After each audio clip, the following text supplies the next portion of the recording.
We'll now introduce Kate and Manoj to talk about the current technology need in Houston. Thank you. Thanks so much. And thanks again for being here and having this conversation with us. My name is Manoj Koshik, and I teach 1st through 8th grade STEM. I joined One Houston because I believe in the power of people, especially when we act together. It's really important that we take action. Right now is a great time, and for our students who need it the most.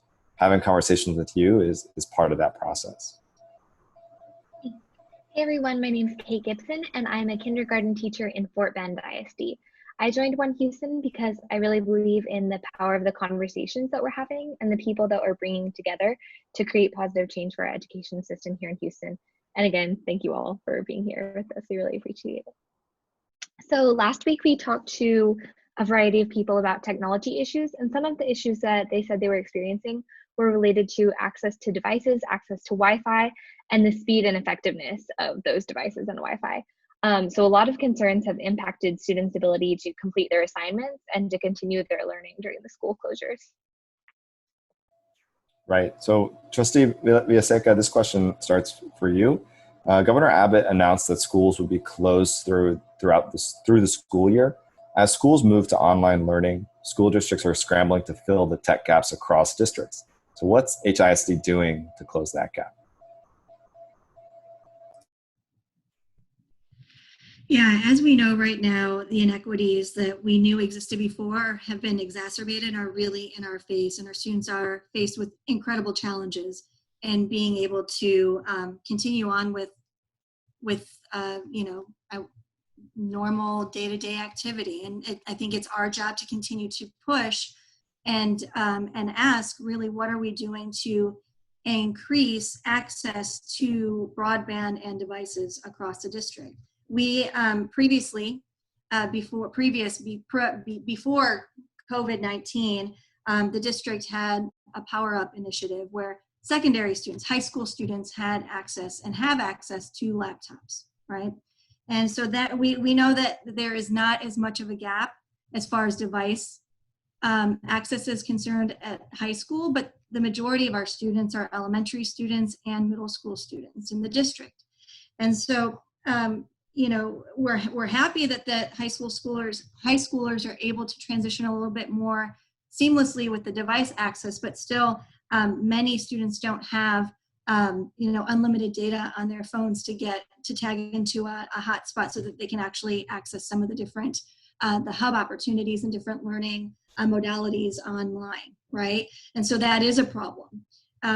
We know that, with the CARES funding, with us right now, we're reviewing our budgetary priorities. We have a workshop on it on Monday. It's an opportune moment to ask more about what's next. We do know that the administration has communicated to us that devices are going into the hands first of our special population students, our special needs students, along with our English language learners as well. So at our last meeting, there was a discussion of, I think it was 5,000 hotspots were on the order to be distributed to staff who hadn't had, because this is a staff issue as well. There's some teachers that don't have access to internet that's really continuous, right? So we can't forget to address the needs of those that are on the front lines delivering pedagogy to our students during this time of transition. Thank you. And Trustee Hernandez, you can chime in for HISD as well, if you like.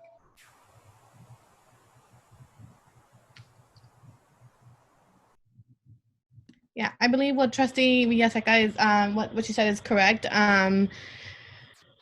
We are providing special ed students first priority. Once we receive more laptops and that, or hotspots once they come in, and we're hopefully going to have them in soon. The next population that's going to get them is the ELLs. Every campus has a different method for distributing laptops. So I know that principals are supposed to follow those recommendations on how and who to hand out the laptops to. Thank you. And Trustee Butler, what about Alief ISD? How's it going for you? You're on mute. All right, perfect. So for us, we're kind of having the same conversation that HISD is having. Let's look at our budgets, how we're going to be able to fund this, this issue as it progresses, because we have students who are doing their classes online. But one thing that we're doing in our district is we ask parents, like at the beginning of March, do you have access to the internet, and do you have a device for every student to be able to use that lives in your household? So whether that's one device or 5 devices, right? And then we realized that we had a bunch of students and parents who did not. So we developed with some paper packets, and parents went and picked those up from the schools. So in case you didn't have a device, we could still continue that learning that is supposed to happen. So that's how we've kind of will address the problem to start with. But we are looking at budgeting and how to buy technology, and then how to increase it, and then which kids do we want to give it out first. Some of the things that we noticed was our special needs kids, can they even use the device? So maybe we shouldn't just try to give them a device initially, but to reach out to their parents and say, hey, would your kid be able to use this? Because the kid who's got, who might be like learning disabled, being autistic, he may not have the same problems as a student who can't see or touch or feel, doesn't have arm access. So we need to be, real careful and being real strategic about how we give out those devices. Right. Thank you. I guess I'm curious. We're all educators. We're all organizers as well. We want to know how to plug in to this really dynamic issue, right, with technology access. So where are there opportunities where community input can be valued? Where does that fit into this issue? Anyone can go for that. Well, there is an opportunity even in this virtual kind of environment that we are in today to be able to speak and reach out to trustees either individually or at a board meeting that's posted, for instance. So there are opportunities at every single posted meeting. By law, we have to allow for the public to be able to provide input. And so I would encourage you to join us at our workshop. That's a publicly posted meeting. We have one on Monday.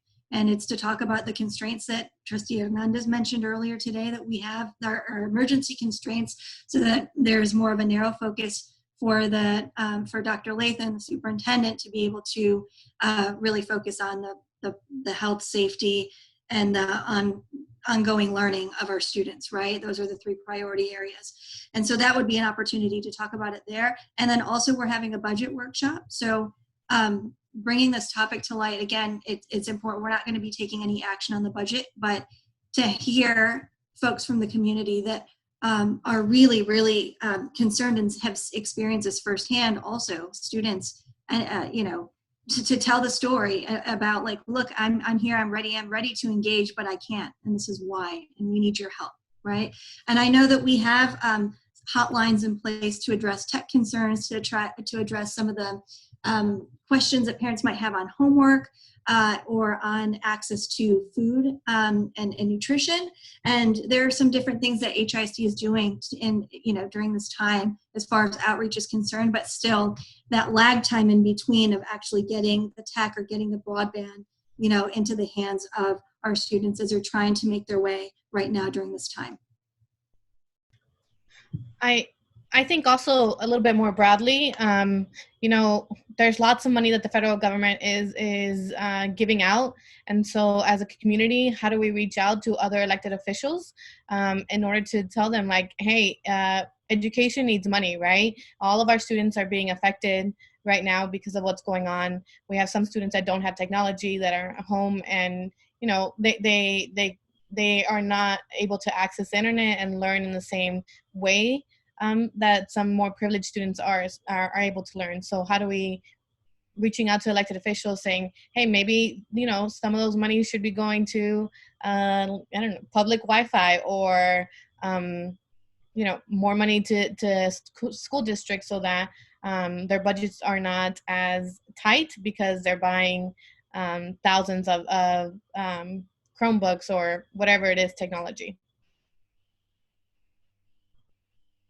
Hi, so for me, I think personally that we need to start leveraging our community partners. So whether that's your local grocery store, whether that is Shell or an Exxon or whoever that may have space that's, in their office building that they're not using. I reached out to some of the people that I know and said, hey, can y'all donate some of that equipment that's just sitting in the office because your employees are working from home? And if that's what you're going to be doing, then can we get some of those devices? So that being one option, I've talked to some people who are retired, who have like their children's old laptops that are at home, who are away in college and we have some at home. Hey, can you please donate those to our district? So really, I see more of us being a community from the ground up, trying to go and supply some of our needs instead of waiting on the government to be able to give it to us, just because I see the lag time between trying to order them, get the funding for, 6 to 8 months, it could be that long. Whereas we have people who are in our neighborhoods who actually do have devices here at home. For myself, I've got 5 devices in my house, so I gave away 2. It's just me and 2 children here, so I had 2 of the devices. I gave them away and said, hey, there's another family that needs them. So, trying to ask each one of us to take care of our neighbor. So that's kind of my approach to it. Awesome, thank you so much. So for this next question, we'll start with you, Trustee Butler, as well. So now that public schools have moved to online learning, do you think that Wi-Fi should be considered a public utility? And if so, what would our community need to do to make that happen? So I think public Wi-Fi should actually be a utility as if it is anything else. I think we are in 2020 and it's time that we start acting like we're in 2020. We're still trying to solve education problems like we did 100 years ago, and that's just not what the world looks like now.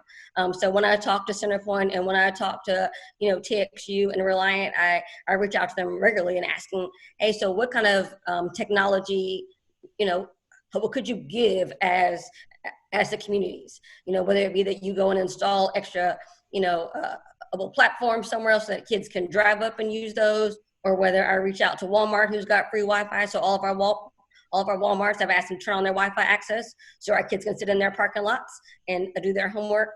I've asked HEB, the same question. So some of those business partners that we have said, hey, can you just turn on your Wi-Fi? Yes, I hear it. It's for your customers, but we're your customers too. So we still shop in your stores, and our kids still need access. So please partnership with us to be able to solve, these real world problems that we have. So that's really where I'm looking at that from, is to be able to reach out and say, hey, look, yeah, there's a need in this time that we just solve the problem now instead of waiting 3 years or 5 years. And so I've talked to our legislators and said, hey, why can't we put this in the next Senate bill, the next House bill in 2 years? We shouldn't have to wait 4 or 5 years to get this done. Especially here in Texas, right? So we are a big state. Houston, we're the 4th largest city in the city, in the country. We can solve that problem. It is not that complicated. We can solve it. It's just a matter of, do we want to? Awesome, thank you. Trustee Hernandez or Vilaseca, would you like to chime in on that as well? Yeah, I think this is an opportunity for the school district to have a collaborative conversation with the city of Houston, along with possibly Harris County as well, to talk about really what are we doing as a community to make, broadband a public utility. What can we do to get some of these different things? I mean, like you can put vertical assets up. You have telephone poles around the entire city, entire county. You can use that as a way to actually deploy Wi-Fi and make it accessible to every corner of the county. We just have to have the conversation and start thinking innovatively. I agree. I think that Houston started the conversation about public Wi-Fi a while ago, maybe like 10, 15 years ago from what I remember. And I think it somehow got lost in, everyday things that everyone else was doing, and has brought it back up to the forefront because everyone needs it now. There is not one person in Houston that is just able to go without internet. So I think that would be a good solution. Great. Well, thank you so much for having this critical conversation with us.